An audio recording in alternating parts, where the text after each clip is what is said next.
Om Namo Narayana and welcome back. Today we are working with Adi Shankar's Brahma Jnanavali Mala. Let's dive right into this literary mala, verbal mala. Could we say that? You know, obviously what a mala is, it's the beads that we use to count on. So here we have a mala through words. Unattached am I, ever free from attachment of any kind. I am the nature of existence, consciousness, bliss. I am the very self, indestructible and ever unchanging. I am eternal, I am pure, free from the control of Maya. I am ever liberated. I am formless, indestructible, and changeless. I am of the nature of infinite bliss. I am the very self, indestructible and changeless. I am eternal. I am free from blemish. I am formless. I am indestructible and changeless. I am of the nature of supreme bliss. I am the very self, indestructible and changeless.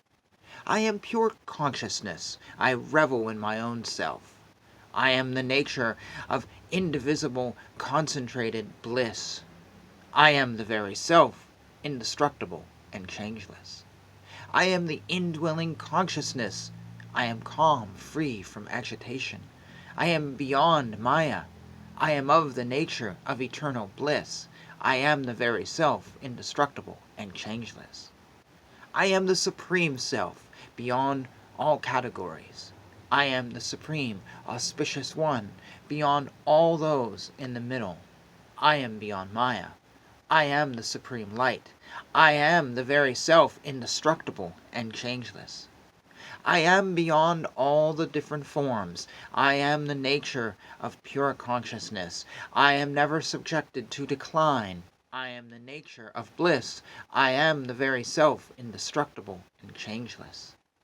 There is neither Maya nor its effects, such as the body, for me.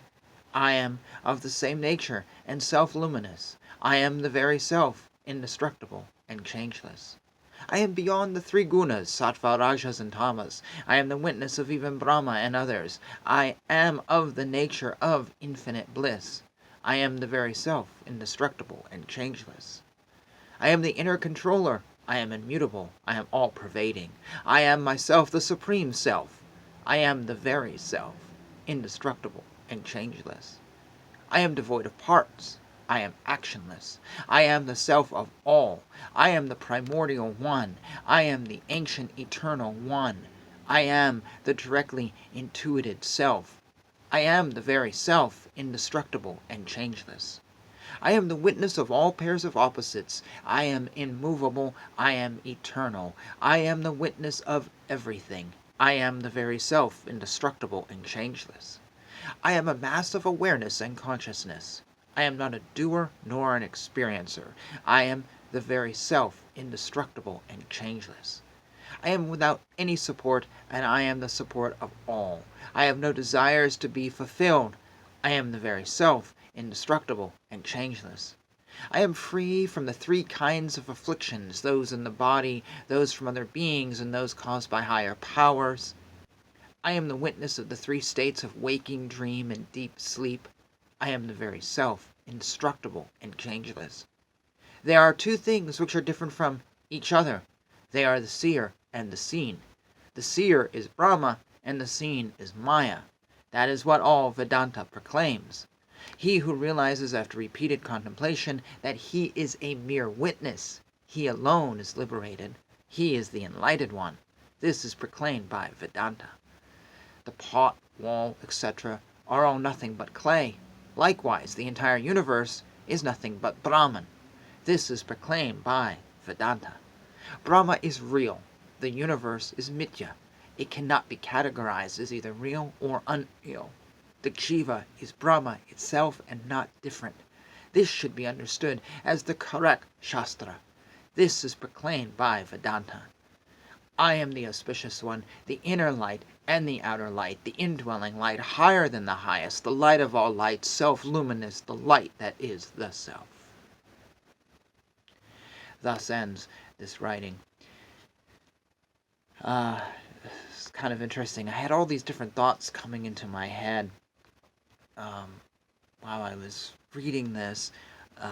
One of them was something I'd read when studying Buddhism long ago, um, and the idea was anyone could achieve instant enlightenment, just by saying, um, "What is the sound of one hand clapping?"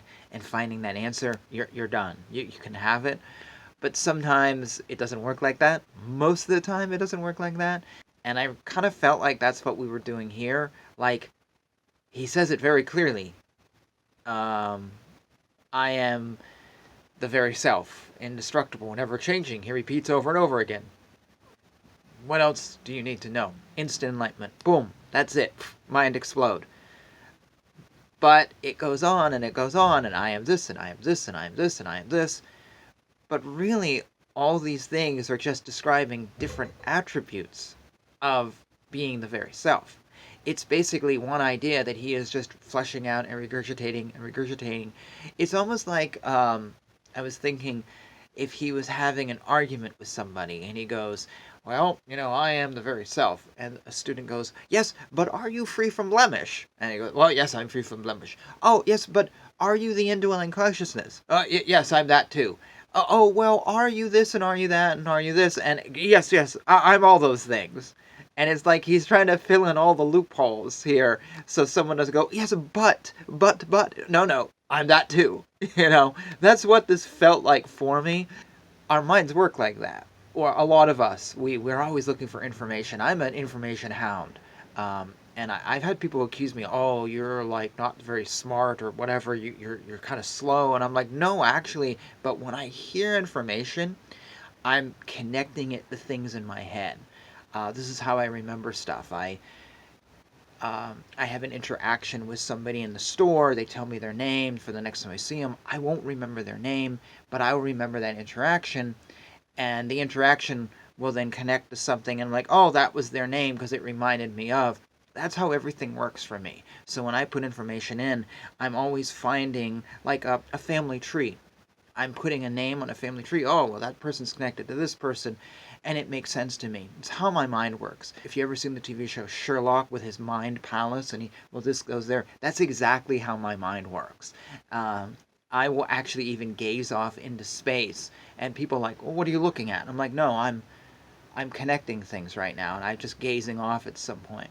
And I'm also looking for the big picture. Like if you say to me, well, something here, I'm like, oh yeah, but what's the big picture? I'm always trying to find the big picture because I work better if I know the big picture. And so that's me. It's not that I'm slow, it's just I'm trying to put my mind around something. I probably wouldn't be very good in the army where they say, pick up that box. Why? Well, just pick it up. Yeah, but why? What's in the box? That's how I work. So for someone like me, I'm going to be that student going, yes, but what about? And even though I can wrap my head around this idea of, oh yes, the very self, I almost can't wrap my head around the idea because it's so expansive. I can't just sit back and go, oh, you're the very self. Okay, I'm good to go and we take care of everything. This is written for people like me who are going to try to go, well, but where's that loophole? Maybe you're like that too. It almost was making me laugh inside as I was reading this. I'm like, he's just saying the same thing over and over again. For those of us who just are kind of stubborn. Not that I say I'm stubborn, but you know what I mean. Figuratively stubborn. The other thing I was thinking, my last thought, is I was thinking about New Age gurus. I was actually thinking about a New Age guru I used to follow.